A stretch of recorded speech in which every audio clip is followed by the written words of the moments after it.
para i-repair ang chiller. Ayan po, sharp. Hari ng tibay. Pero, wala. May diferensya. So, tingnan natin kung paano po gagawin natin dyan.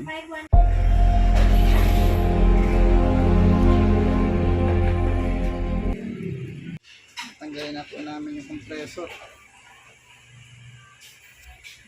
Ito po yung compressor. Ito yung ilalagay namin compressor. Brand po yan.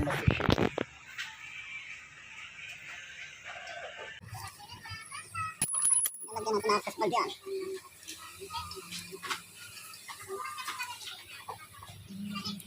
Sinagkat, siyempre.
Malamig na.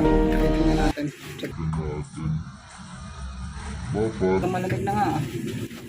Iyela na sa bandang itaas. Mas malamig na yun. Parang ito yun. Malamig. Thank you Lord.